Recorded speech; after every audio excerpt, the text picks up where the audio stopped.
Nick. He's so organized. I thought I'd better get a little organized here. That plus I don't think I could get through this without some notes. I got the 5.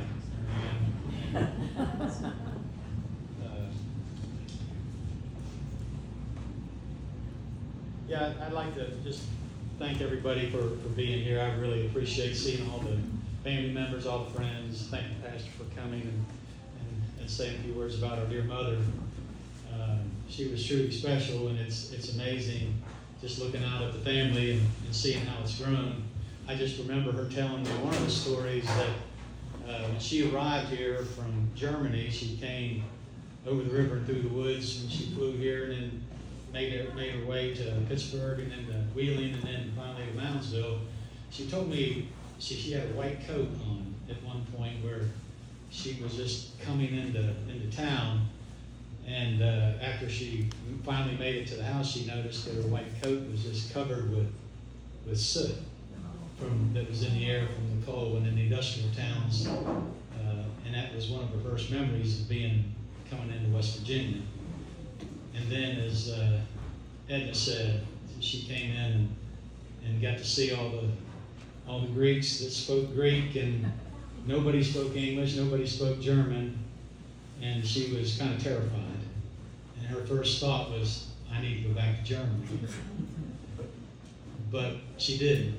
She stayed and toughed it out, and as a result, there's lots of services here that, starting with us 7 kids, that she made happen, and we have a beautiful, wonderful family as a result of her deciding to stay. So I'm Michael. I'm the middle guy.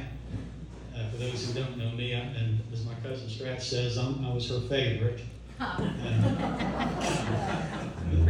At least that's what I thought until I talked to some of the people at the nursing home, and then there was Mary-Elaine, and then there was Nick, and then there was Crystal, and there's Matt, and then, so everyone got honored, and not one of them said me.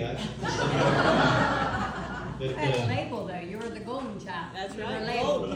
Well, I thought so, but not necessarily. You know, when people ask me about Mom, I just want to write down a few things of what I think about when I think about my mother. And Nick and Marianne and Edna covered these so nicely. I won't belabor them, but first of all, she was definitely strong and resilient. And you know that because of everything she went through, starting at, growing up in World War II. And the fascinating stories that she could write a book about having gone through that. And then meeting a U.S. soldier and eventually coming to the U.S. and going through everything that she did. And as my brothers and sisters said, that my father passed away when she was only 38 years old.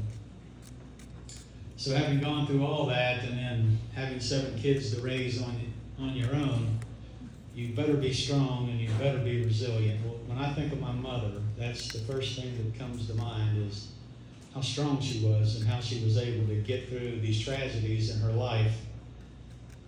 And I was so proud of that she was that strong that could carry on. She was hardworking. I think everyone in our family is hardworking. When I look at my boys, I said I like to see them being hard workers because Mom was a relentless worker. I don't remember a day that went by when Mom wasn't washing and cooking and cleaning. And when I think of Mom, I remember her carrying laundry up the stairs and for one of the kids as I was growing up. It was just tremendous hard work. And when she wasn't helping us, she was helping others. My brothers and sisters know some of the folks that she helped along the way to take care of them. But not my early memories of her out having fun. It was always just such hard work and sacrifice that she gave to raise this family after Dad died at such a young age. She's proud. She was so proud. She's proud of their German heritage. She was proud of mastering the English language. She would straighten you out if you spoke a little.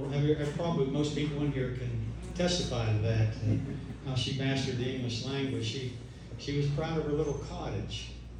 She called her cottage where she lived on Center Street, in her backyard, her flowers. She just loved her home. But mostly she was so proud of her 7 kids. And that was kind of her crown. Her crown of glory was her 7 kids and all their accomplishments. Because if you talk to Mom, she would most likely tell you what one of her 7 kids has done that day or is doing. And she was so very, very proud of everyone, all 7 of her children. She was extremely patient and kind and calm. As I remember, even through all the adversity, I never saw Mom panic. She was just kind of a guiding light for us. She was never, ever rude or cruel, or she never spanked me growing up, not once. I never got Nick hammered me a few times. Mary-Elaine grounded me at least a couple of times. Crystal hit me with a pretty big rock. I have a scar right here, I can prove that. But Mom, she never, I can't even remember ever getting in an argument with my mother. Even to today, I don't ever remember. And later in life, I never wanted to argue with my mother. If she was wrong, she was right. But Mom, she was very gentle with us. And when Dad was tough, and everybody knows my dad, he was tough. Edna can tell you all about it. I had the most whippings. You deserve them. Someone's not know who said it. Well, Dad didn't spare the rod, I can tell you that. But he was he knew how to keep us in shape. If we didn't eat our supper, he would sometimes spank you and send you to bed. And then Mom would come up later and bring us food after he sent us to bed. But she was so kind and so patient with us. Definitely she was selfless and loving. Mom never cared much about her own happiness. She always cared about our happiness. She never, when Dad died at 38, you know what, a lot of mothers might do certain things. Mom never remarried. The only thing she wanted to do was make sure that we were successful. So in the prime of her life, I think she gave up some of her greatest years just for us. And that's something we will always remember. She loved her dogs, she loved her cats and her birds, and she even had a pet raccoon that came to the house to eat in her kitchen. She called it her pet raccoon. But she loved her animals, but she loved her kids and her animals and her friends. Mom was the glue. Our family is extremely close. We have 7 kids, and sometimes you're not close, but we're extremely close. And the reason we're close is because of Mom. She was the glue. We all wanted to come back after we left the nest. We all wanted to come back and make sure we could be there for her. And in the process, we drew closer. And we loved each other to this day. We love each other and honor our mother in a way that only she could make happen. So she's definitely the glue. Mom had faith. She wasn't overly religious, but she believed in God, she believed in Jesus, and she believed in heaven. And I know this because I talked to her often about it, and I knew how she felt. And like all of us, she wasn't perfect, but she is forgiven.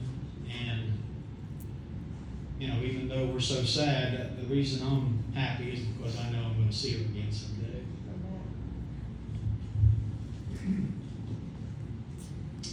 Just a quick thank you to my brothers and sisters.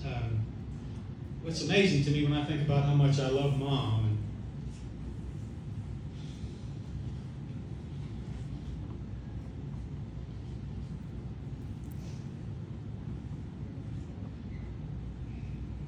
what's amazing is that every one of my brothers and sisters loved her as much as I did. Excuse me.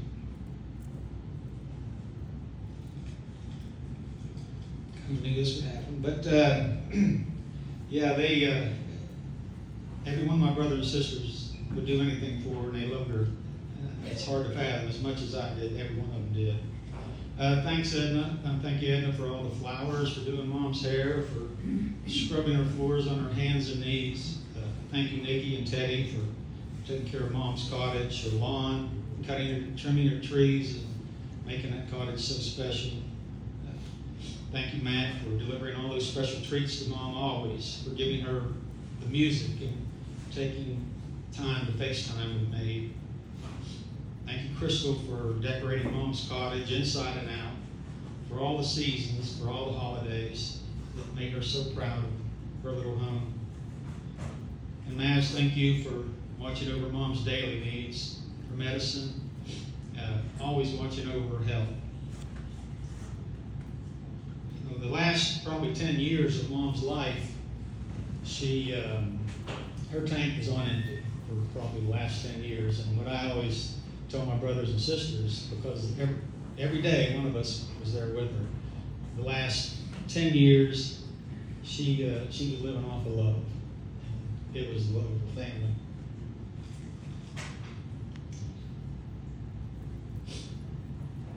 I'd like to end it with this.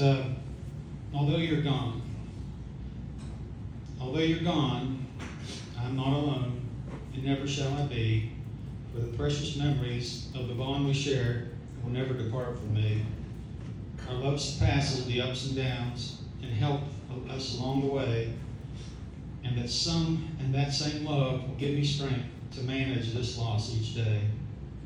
On my mind and in my heart, Mom, wherever you will be, for just as much as I'm part of you, you are part of me. Thank you for being the best mom ever.